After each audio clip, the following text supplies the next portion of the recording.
우리 옆 사람하고 그냥 눈을 마주치고 인사를 하셔야 됩니다. 땅 보고 인사하는 거 아닙니다. 눈을 보시고 성도님의 얼굴을 보니 살맛이 납니다. 이렇게 인사했으면 좋겠습니다.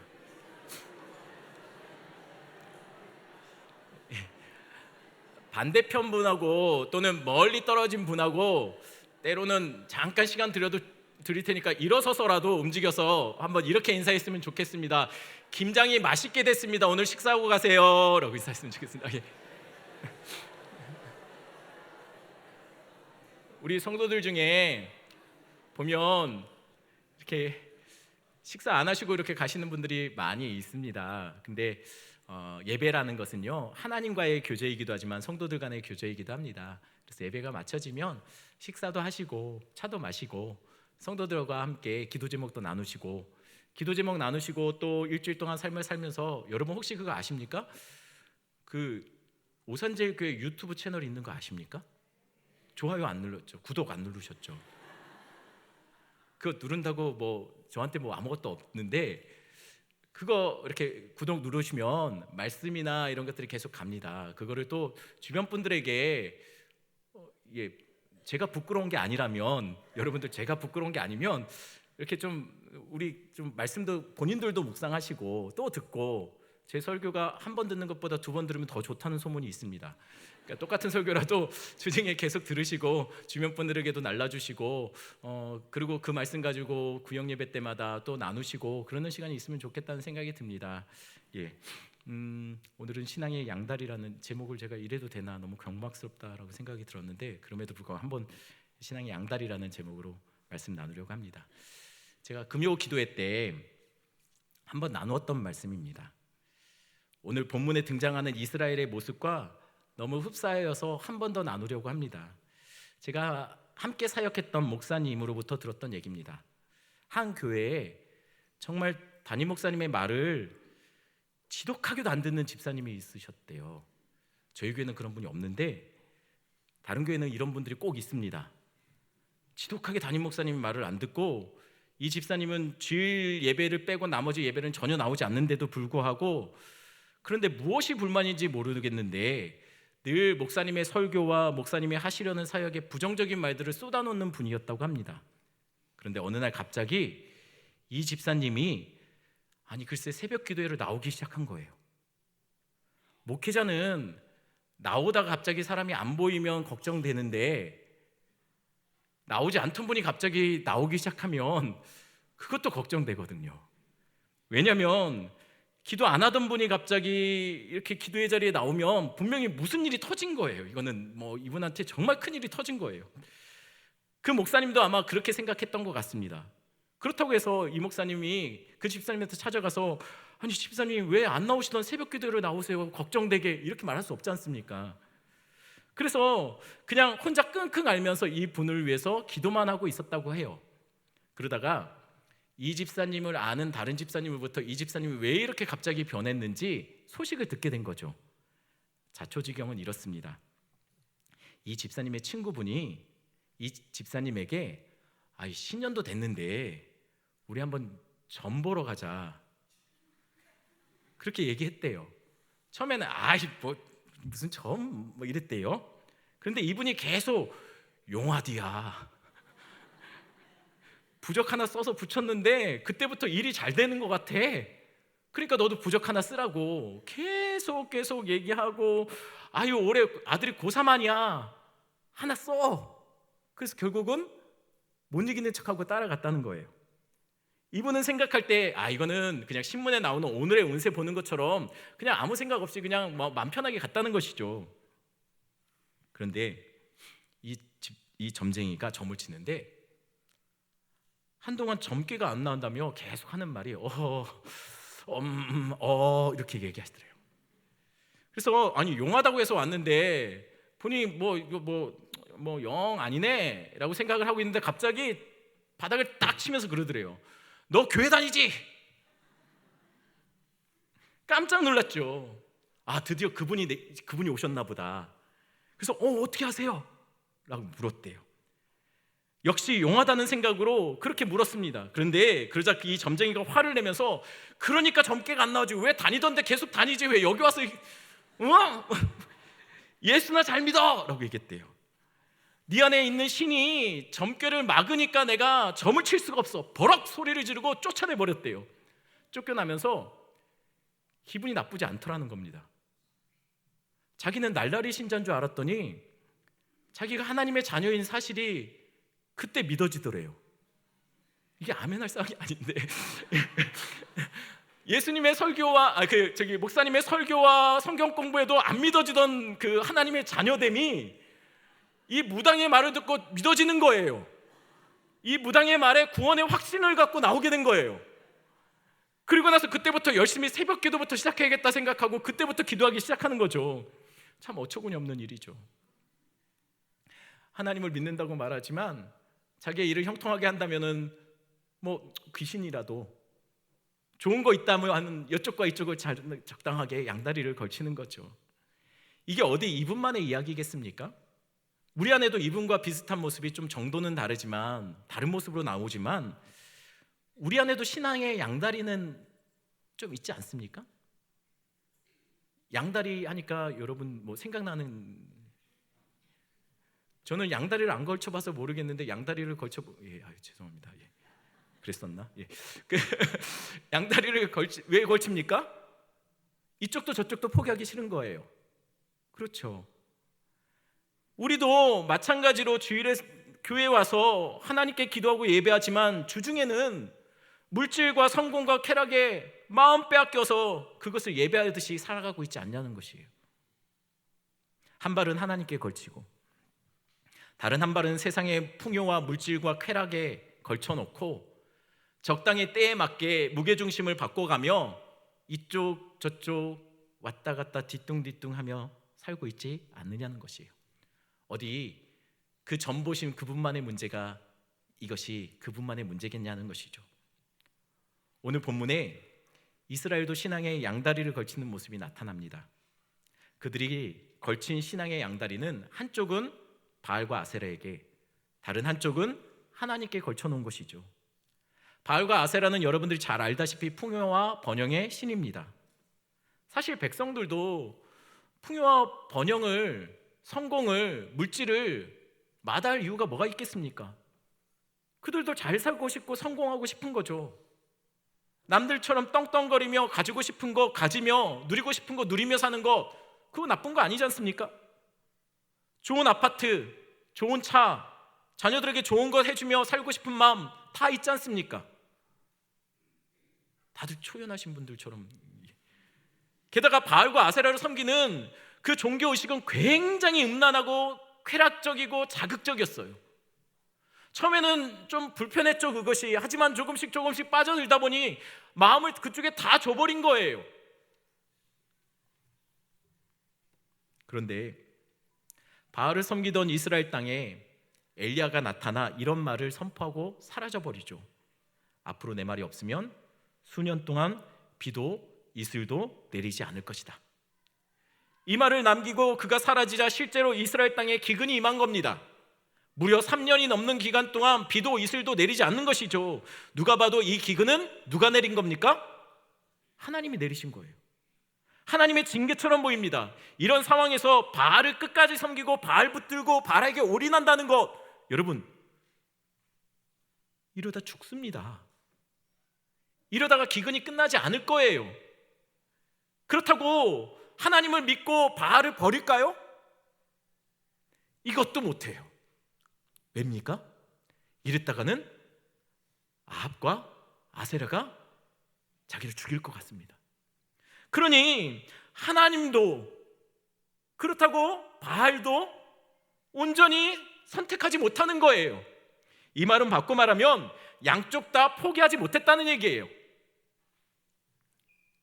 그들은 적당히 이쪽과 저쪽에 양쪽에 한 다리씩을 걸치고 눈치만 보고 있는 상황이 된 겁니다.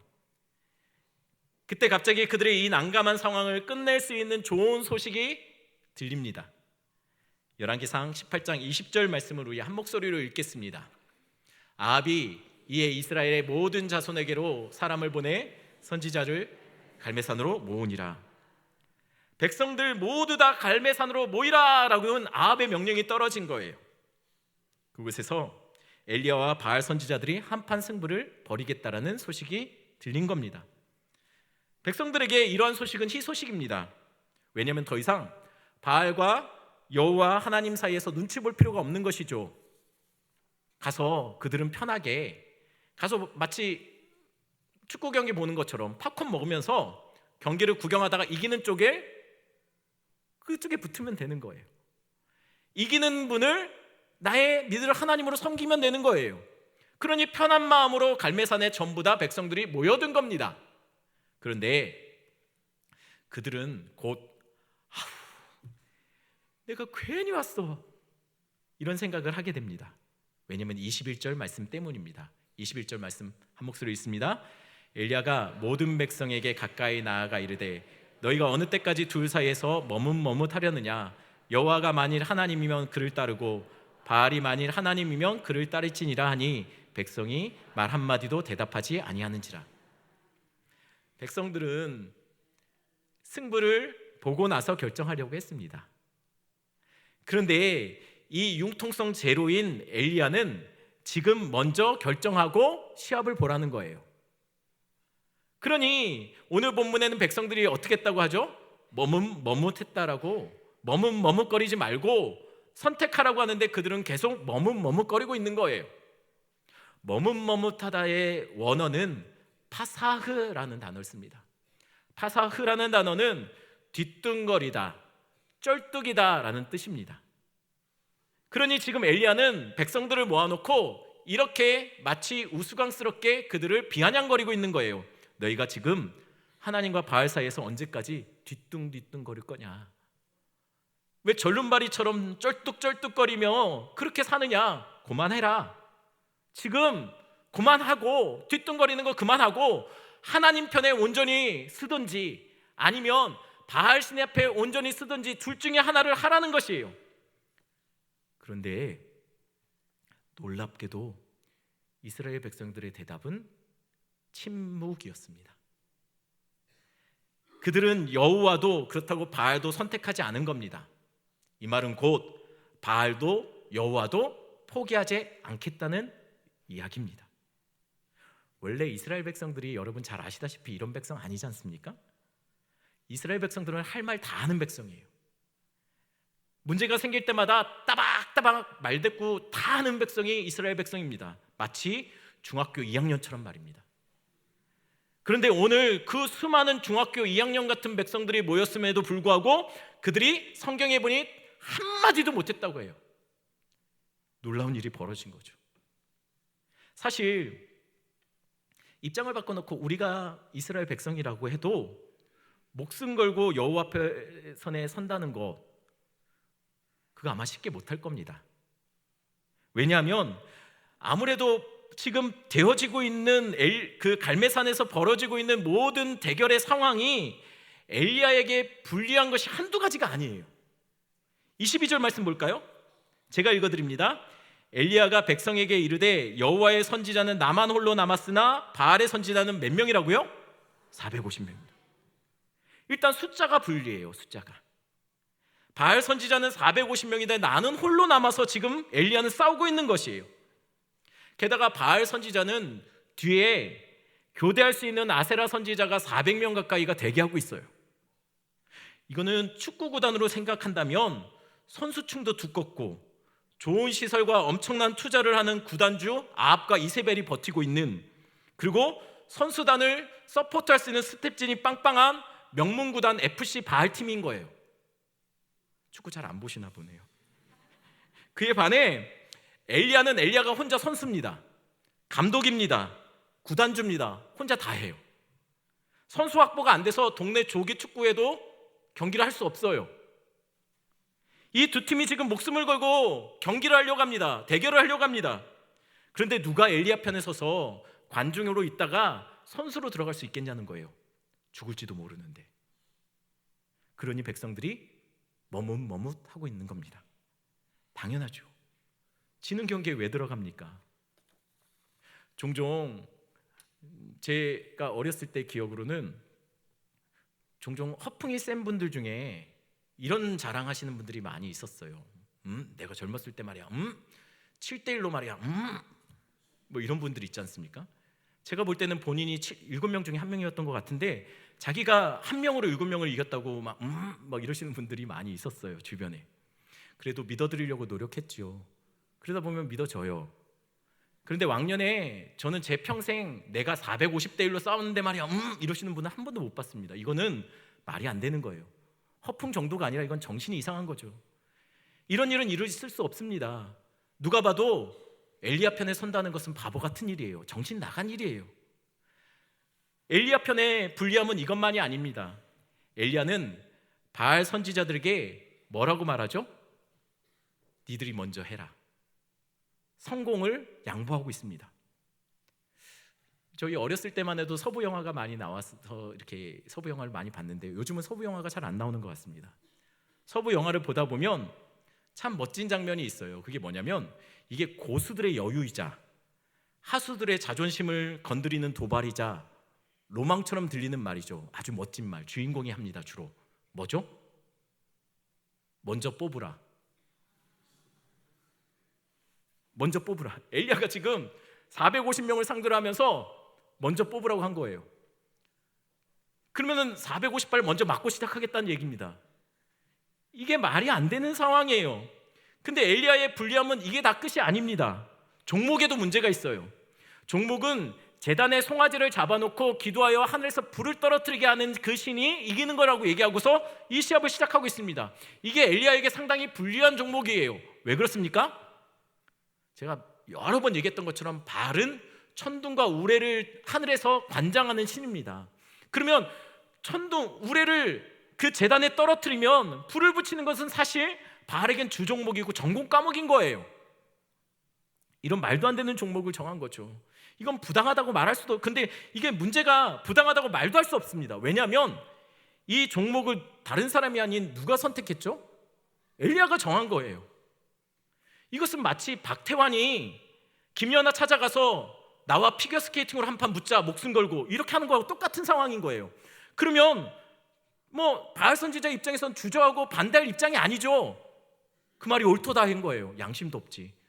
그 말이 옳다라고 하고 시합이 일어난 겁니다.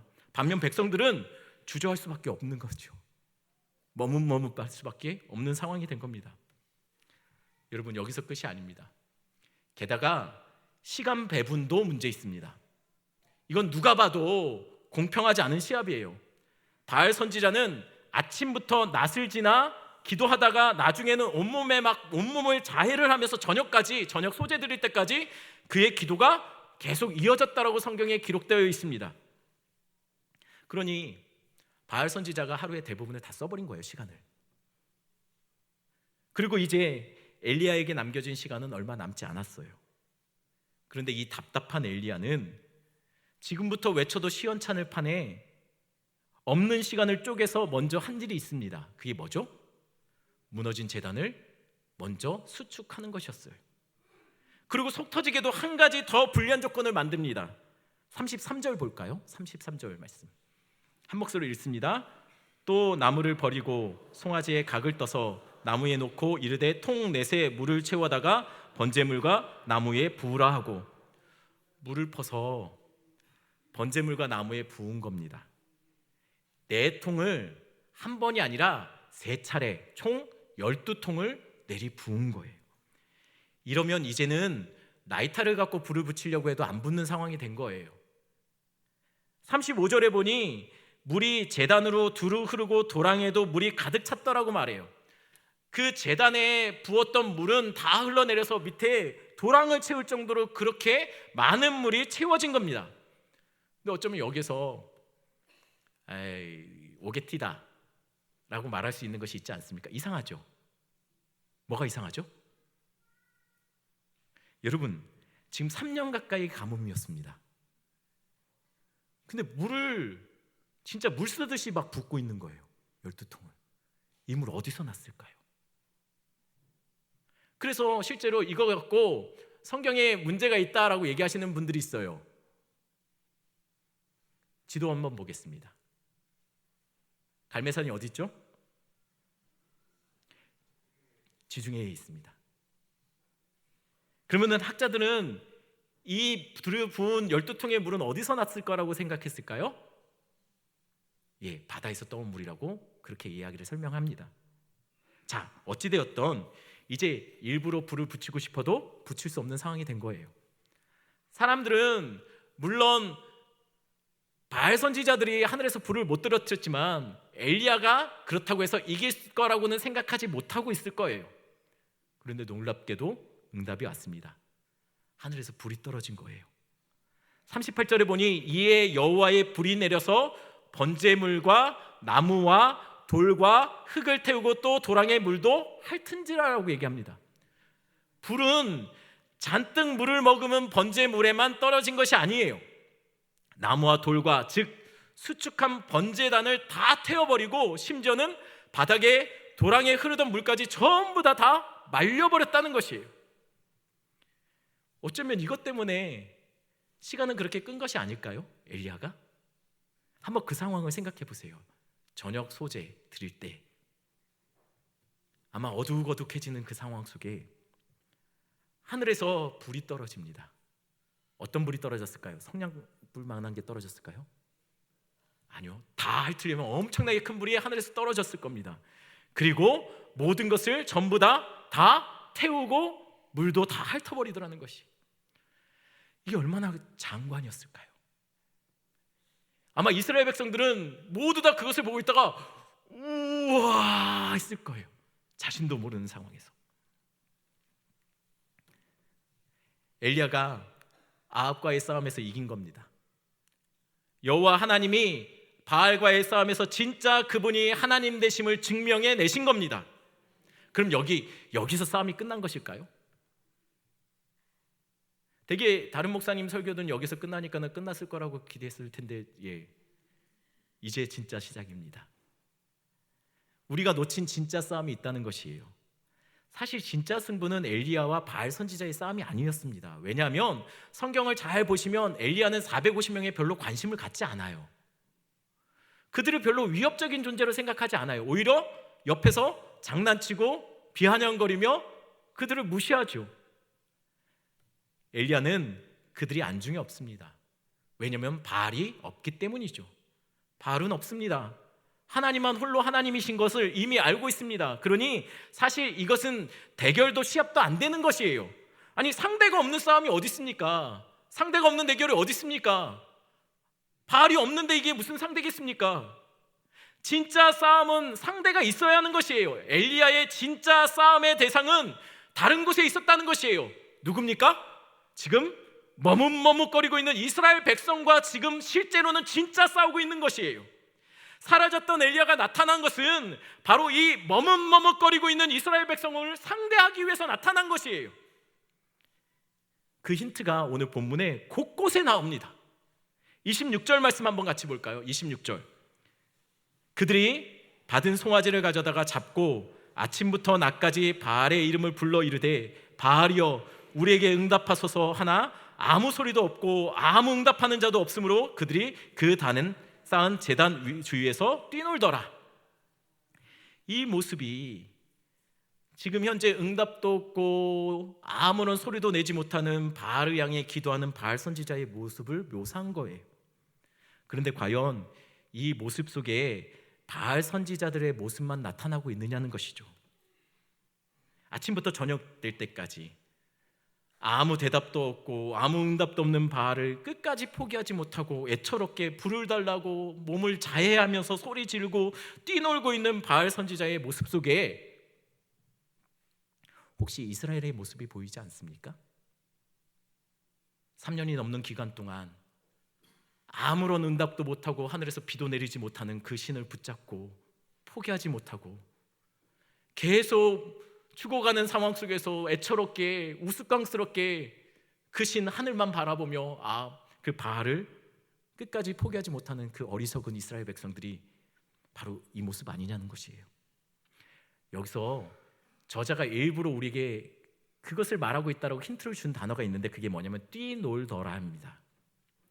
띠놀더라는 단어의 원어는 파사흐입니다. 파사흐. 여러분 이 히브리 단어 어디서 들어본 것 같지 않습니까? 어디서 들어보셨죠? 여러분 들으셨어요. 제가 말해드렸어요. 언제 말했냐면요, 여러분 한번 띄워주세요. 머뭇머뭇거리다, 이게 띠놀더라랑 같은 단어입니다.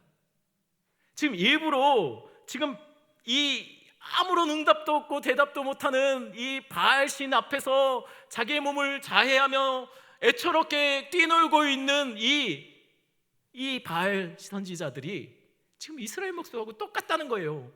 이스라엘에게 보면서 니들이 저렇다는 거예요. 마치 쩔뚝거리고 뒤뚱거리는 웃음깡스러운 모습, 대답 없는 신을 포기하지 못해서 애처롭게 뛰놀고 있는 모습, 하나님의 백성이 진정한 만족을 주지 못하는 거짓 신을 포기하지 못해서 끝까지 돈만 따라가고 성공과 쾌락을 추구하는 그 인생이 바로 쩔뚝거리고 뒤뚱거리는 인생하고 똑같다는 것이에요. 하나님의 백성이라고 말하지만 돈과 명예 포기하지 못하고 당장 눈에 보이는 즐거움 따라 살다 주일이면 또 어김없이 하나님의 백성으로 돌아오는 모습이 마치 이곳과 저곳을 무게중심을 바꿔놓고 뒤뚱거리는 그 쩔뚝이는 그 모습, 바로 그 모습이 우리들의 매일의 삶과 닮았다라는 것이에요. 혹시 여기서 생각나는 성경 인물 없습니까? 하나님의 약속과 세상의 풍요 속에서 머뭇머뭇거리며 뒤뚱거리고 있는 혹시 그런 사람 혹시 생각나지 않습니까? 야곱입니다. 야곱은 본문은 의도적으로 본문의 저자는 이스라엘 모습 속에서 야곱을 자꾸만 끄집어내고 있어요.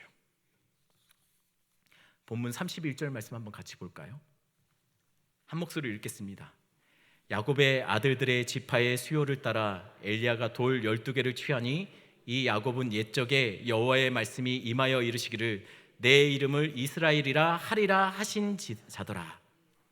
여러분, 야곱이 예전에 하나님께서 이스라엘이라고 이름 지었다라는 것을 모르는 사람이 있습니까? 이 당사자, 여기에 있었던 사람들은 다 알고 있을 거예요. 그런데 굳이 언급하고 있어요. 야곱의 아들들의 지파의 수를 따라서 엘리야가 그 12개의 돌을 취해서 그것을 제단으로 수축하는 데 썼단 말입니다. 그러니까 결국은 이스라엘로 묶여진 공동체를 상징하는 제단이 수축된 거예요. 그리고서 이어서 말하는 것은 야곱은 옛적에 여호와께서 내 이름을 이스라엘이라 하리라 하신 자더라 라고 말하고 있어요. 이 이야기를 왜 하는 것일까요?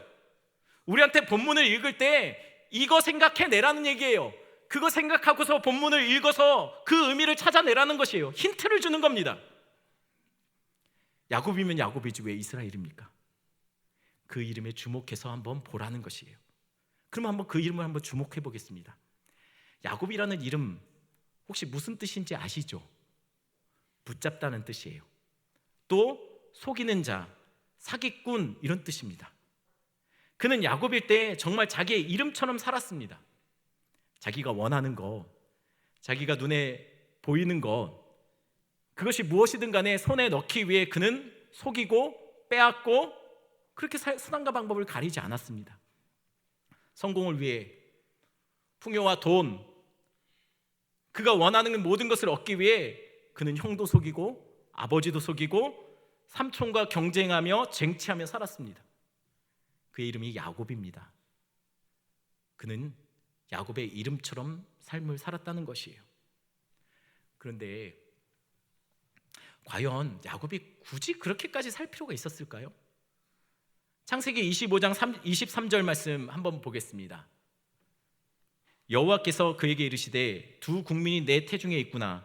두 민족이 내 복중에서 나누이리라. 이 족속이 저 족속보다 강하겠고 큰 자가 어린 자를 섬기리라. 이 말이 무슨 말입니까? 하나님이 야곱에게 분명히 약속해 주신 것이 있었어요. 그게 뭐냐면 큰 자가 어린 자를 섬기게 될 것이다. 하나님은 야곱을 언약의 장자로 이미 생각하시고 그에게 축복을 주시기로 마음먹으신 거예요. 그러면 야곱은 어떻게 하면 됩니까? 하나님 믿고 기다리면 돼요. 그런데 그는 그것을 못 참고 장자권을 얻기 위해, 부와 성공, 명예를 얻기 위해 아버지를 속이고 삼촌 라반을 속이고 빼앗고 싸우고 쟁취하는 삶, 다른 사람을 발로 밟는 삶, 그런 삶을 살더라는 것이에요. 약속 믿었다면 뒤뚱뒤뚱거리지 말고 쩔뚝이지 말고 하나님 믿고 세상 방식 따르지 말고 성공 붙잡기 위해 똑같이 속이고 빼앗고 경쟁하고 밟아서는 삶 살지 말고 기다리면 되는 거예요. 풍요와 성공을 추구하는 바알의 세상은 사실 그렇게 하면 가진 것마저도 다 빼앗길 거라고 얘기합니다. 성공과 풍요만을 추구하는 이 세상은 그렇게 안 하면 낙오하고, 그러니 그렇게 살아야만 한다고, 남들처럼 살아야 된다고 얘기합니다. 남들도 다들 그렇게 손에 무언가 움켜쥐기 위해 수단과 방법 안 가리니, 그것이 이 경기장의 룰이니 어쩔 수 없이 이 룰대로 그렇게 따르면 된다라고 얘기하죠. 야곱은 하나님의 약속을 받았지만 자신의 방식으로, 세상의 방식으로 성공을 움켜쥐려고 해요. 그리고 실제로 야곱은 굉장히 부자가 됩니다. 야곱의 때는 홀로 나왔다 나중에 돌아갈 때, 가나안 땅으로 돌아갈 때는 큰 무리가 돼서 돌아가는 것이죠. 자, 그러면 행복합니까? 그러면 마음에 평안함이 있을까요? 예, 맞습니다. 안 편합니다. 그렇게 한들 그의 삶 속에는 어쩌지 못하는 한계가 있어요. 그는 그렇게 많은 것을 얻었지만, 이루어냈지만 형 앞에서는, 에서 앞에서는 늘 초라한, 에서는 늘 자신의 인생에서 넘지 못하는, 극복할 수 없는 장벽 같다라는 것이에요. 에서가 그를 맞이하러 옵니다. 이런 에서는 사실은 성경에만 나오는 건 아니에요. 여러분 삶에서도 에서는 있습니다. 우리를 절망하게 하고 좌절하게 만드는, 우리를 초라하게 만드는, 우리 힘으로는 어쩌지 못하는, 넘지 못할 장벽 같은 에서는 여러분 삶 속에도 있습니다. 그것은 어쩜 불경기라는 이름으로 불리는 에서일 수 있습니다.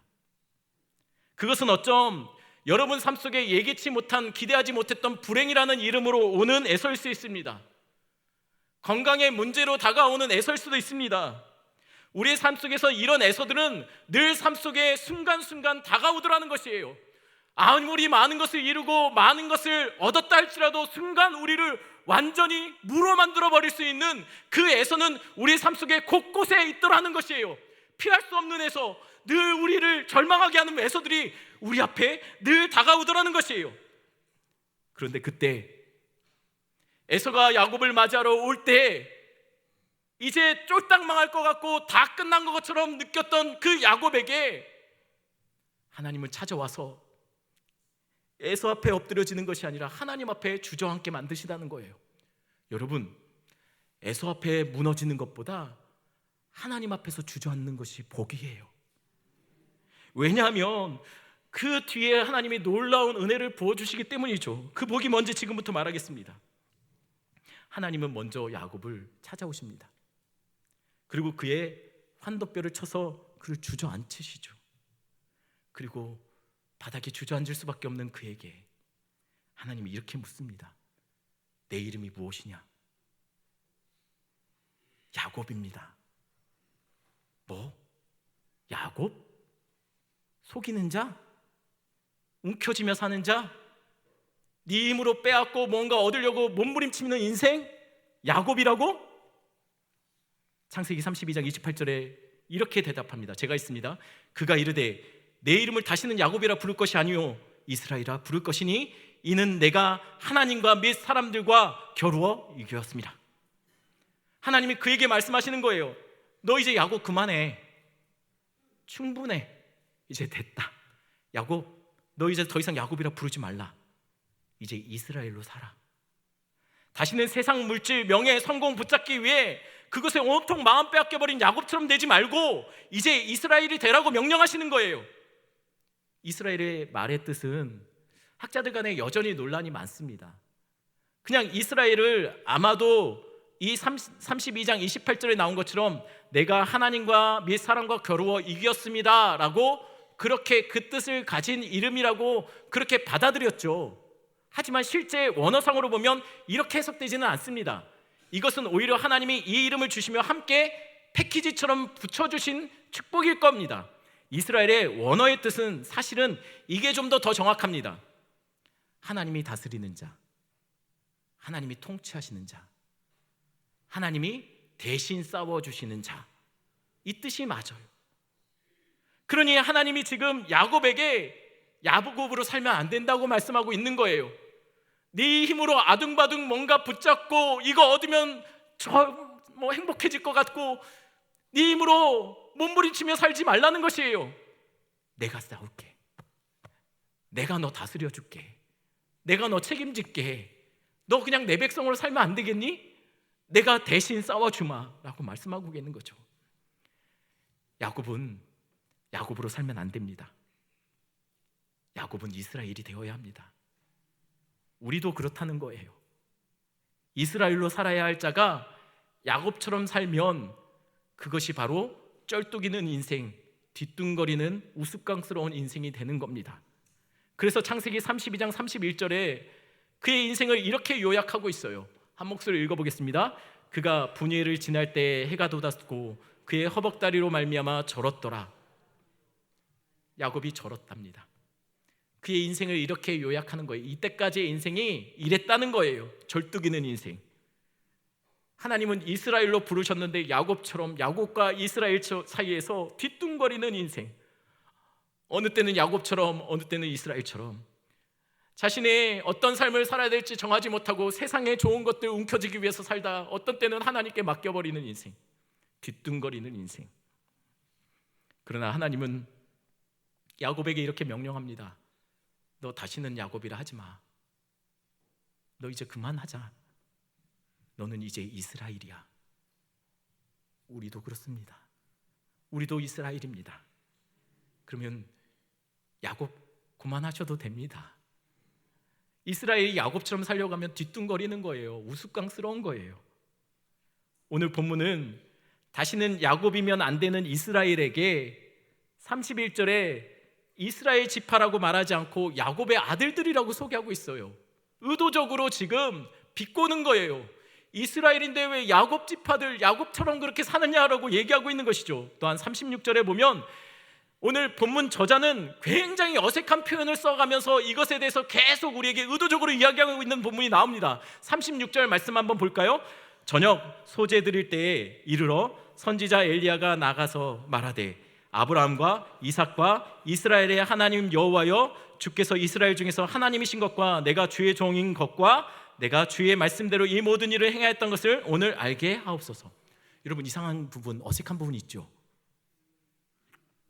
아브라함과 이삭과 그 다음은 누굽니까? 야곱이어야 됩니다.